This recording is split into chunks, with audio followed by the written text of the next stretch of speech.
I once watched an American tourist stand completely frozen at a pedestrian crossing in Sydney. The light was green. The road was empty. No cars. No bikes. Nothing. But he wouldn't move. An Australian behind him finally said, "Mate, you can walk." The American turned, stressed, "But the countdown timer isn't on." The Aussie blinked. "The light's green." The American shook his head.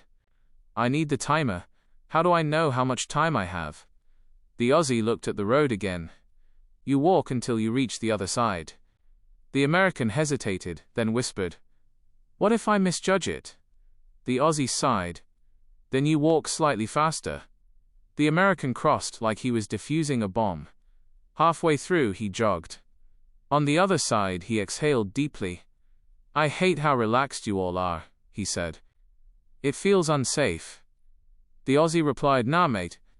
It feels like trust." That's when it clicked. Americans don't expect freedom without instructions. Australians don't expect instructions for basic life tasks.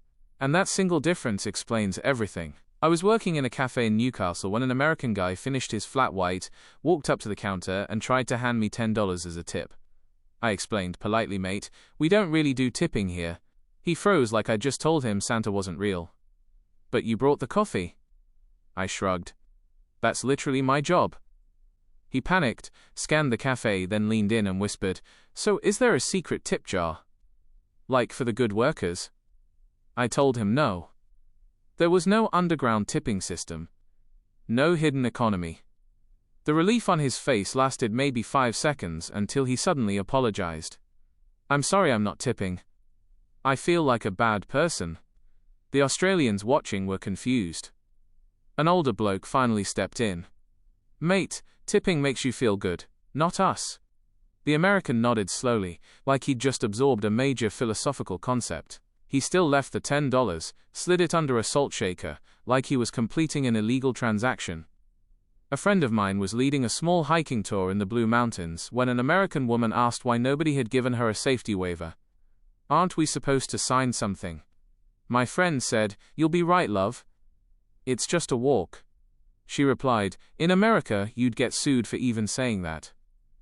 She spent the first hour waiting for disaster rock slides, snakes, collapsing cliffs. Meanwhile, the Australians were pointing out birds and complaining about expensive sandwiches. Eventually, she blurted, "You people act like nothing can hurt you." One Aussie shrugged. "It can. We just don't stress about it." She stared at him like he was from another planet. Later she admitted, "I didn't know relaxation could be culturally normal." Australians loved her honesty, but still teased her for wearing knee pads on a beginner trail. I was bartending in Fremantle when an American guy said Australians seemed unfriendly because no one smiled at him on the street. I told him we smile when there's a reason. He said in the US people smile just for existing. I replied, "Yeah, we call that suspicious." He laughed but later confessed he'd tried smiling at strangers in Perth, and they reacted like he'd offered them a loan.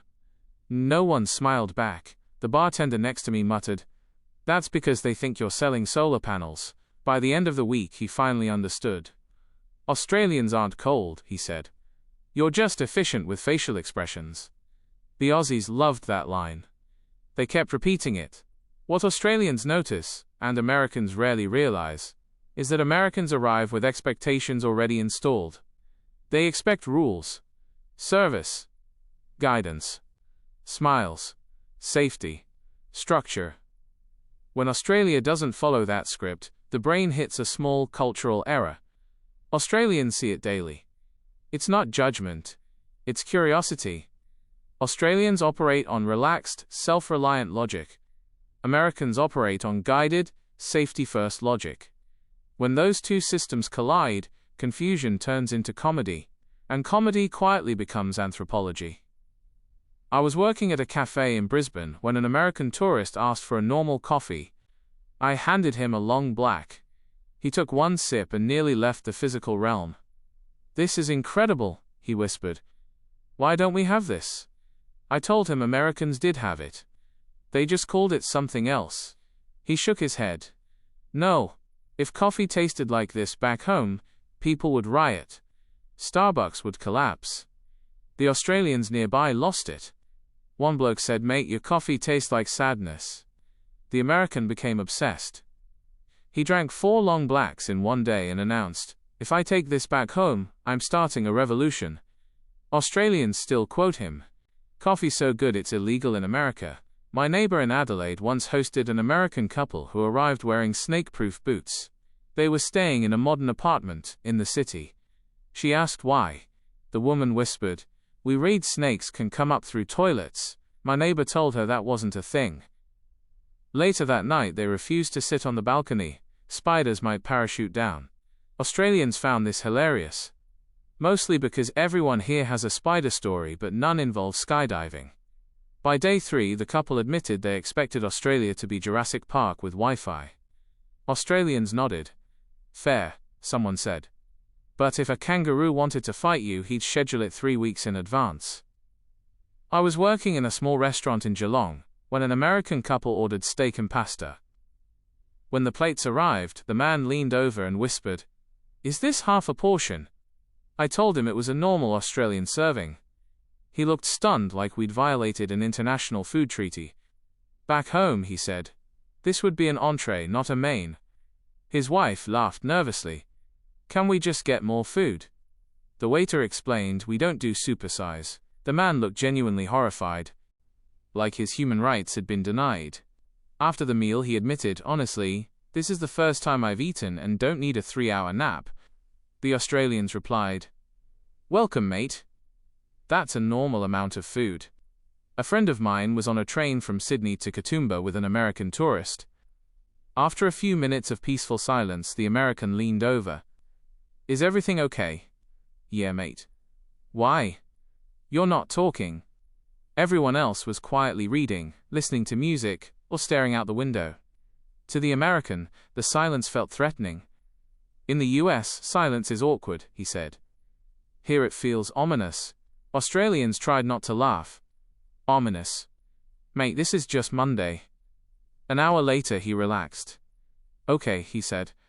"I get it. You're not cold. You're comfortable." Australians loved that line. Silence isn't awkward here. It's national infrastructure. I was working at a cafe in Hobart when an American woman ordered iced tea. Nothing strange. Until we brought her actual iced tea. Cold. Unsweetened. No syrup. She stared at the glass like it had betrayed her. "What is this?" I explained. She whispered, horrified. "But where's the sugar? The flavor? The everything?" People nearby were choking on muffins, trying not to laugh. One Aussie said, "It's tea, love. We don't turn it into dessert." She added 5 sugar packets, tasted it, and said, "Still not sweet enough." One Australian finally asked, "Mate, do you want tea or syrup?" She laughed, gave up, and ordered water.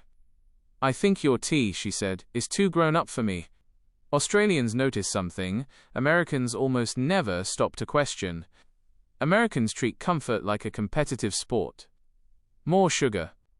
More ice. More flavor. More size. More options. More service. Everything tuned for maximum impact. Australians treat comfort as balance. Americans treat it as performance. That's why every meeting between Australian simplicity and American high-intensity comfort culture results in a small cultural collision.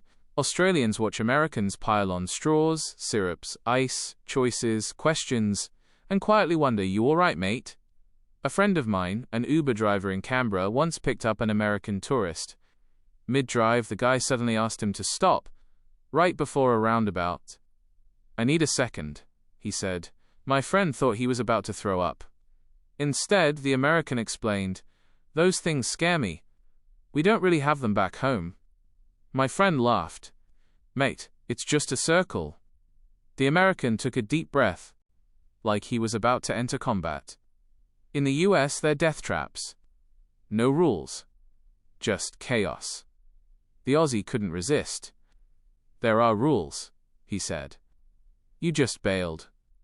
Then he drove straight through the roundabout without even pausing the conversation. The American stared, stunned. "You did that so casually." My friend replied, "We do it every day." At the destination, the American said quietly, "I feel like you people are built different." The Aussie smiled. "Nah. You just need to learn how to drive." I was standing in line at Woolworths when an American tourist asked the cashier, "Do I need a membership card to shop here?" The cashier raised an eyebrow. "To buy bread?" The American nodded, dead serious. "In the US, some stores need memberships." The cashier explained that here, you simply walk in and buy things. The American frowned. "So you trust people?" The entire line burst out laughing. An older man replied, "We're not worried you'll steal bananas without permission." The American walked off muttering, "This country is too chill. I don't know how you function." Australians shook their heads. "Mate, we function because we're chill." I was at a public park in Townsville when an American tourist approached a group of Aussies using a public barbecue. He watched them for a minute, then asked, "So how do you get permission to use this?" They blinked. "Permission?" He nodded. "Like, do you book it? Sign a form? Pay a fee?" The guy on the grill burst out laughing. "Mate, it's a public barbecue. You just show up and cook your snag." The American stared like he'd just witnessed a crime. "But what if someone else wants it?" The Aussie shrugged. "We take turns. We're not animals." The American shook his head in disbelief. In the US, this would be locked behind reservations and liability waivers. The Aussies cheered and handed him a sausage on bread. He took a bite and said, "This is the most freedom I've ever tasted." A co-worker in Melbourne told me about an American guest who checked her weather app and saw 22 degrees Celsius. She frowned. "That can't be right. Everyone said the weather here is insane."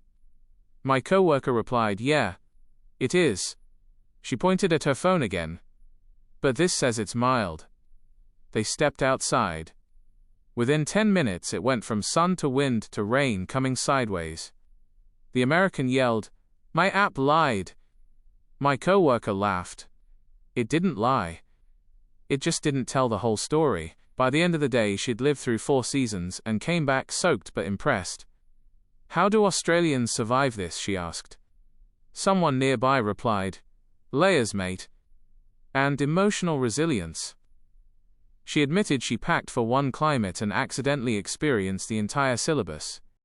I was working in a surf shop on the Gold Coast when an American tourist tried on a rashie. He looked in the mirror and said, "I feel ridiculous." One Aussie staff member said, "Nah, mate. Looks good."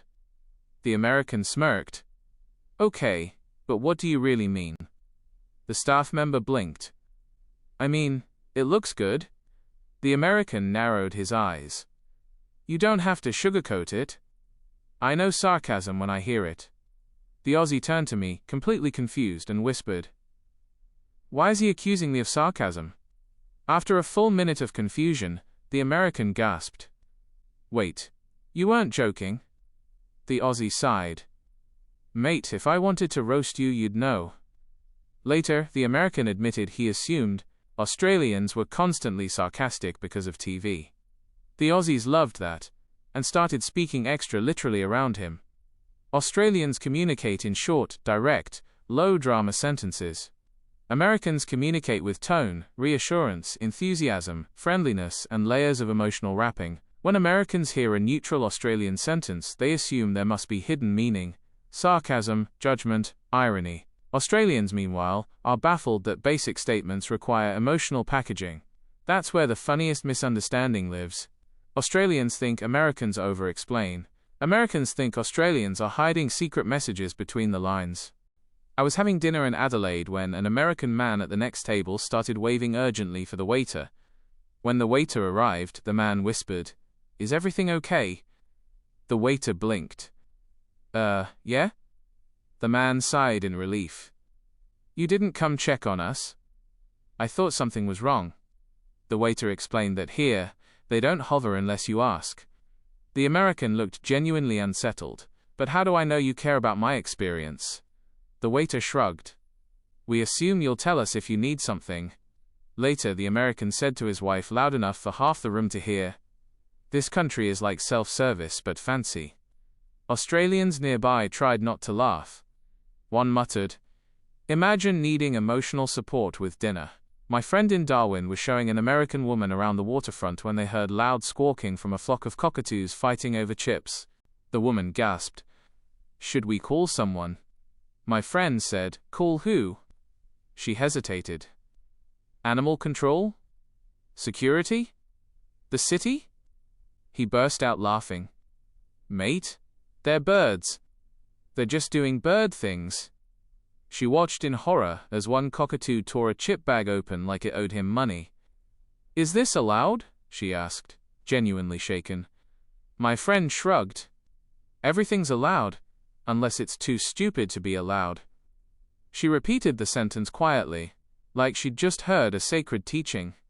Later she admitted, "I think Americans overmanage everything." My friend smiled. "Yeah. We noticed. I was at Manly Beach when an American couple approached a group of Aussies laying out towels. The woman asked, "Is there a map showing where we're allowed to sit?" One Aussie stared at her. "Allowed?" She nodded. "Yeah, like zones?" A bloke pointed at the sand. "This is the zone." She narrowed her eyes. "But what if we sit in someone else's spot?" The Aussies nearly choked laughing. "Mate, no one owns the sand." The couple walked off nervously, scanning the beach like they expected a whistle to blow for sitting incorrectly. Later they admitted they thought Australian beaches worked like American theme parks: sections, signs, instructions, protocols.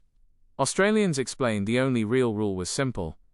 Don't swim outside the flags, unless you want to be rescued by someone who'll roast you the entire way back to shore. Australians grow up learning a few basics. Figure it out, trust your instincts, ask if you need help, and don't complicate things. Americans grow up surrounded by structure, guidance, liability, supervision, service, warnings, rules, and instructions, because their systems depend on it. So when Americans arrive in Australia, they feel undermanaged, like they've been dropped into the hardest level of a video game with no tutorial. Australians aren't trying to be hands-off. They genuinely believe you don't need the tutorial. After watching Americans navigate Australia for years, most Aussies reach the same conclusion. Americans aren't dramatic. They're calibrated differently. Their country trained them to expect intensity, oversight, rules, choices, customer service, safety warnings, emotional friendliness, and constant explanation. Australia offers almost none of that. Instead, it offers freedom with minimal instructions. A place where you'll be right is both reassurance and worldview. A place where silence isn't awkward, directions aren't long, and danger exists without being theatrical. Australians aren't laughing at Americans. They laugh because every American reveals the same thing: how shockingly different two Western cultures can be. And every Aussie knows the final truth.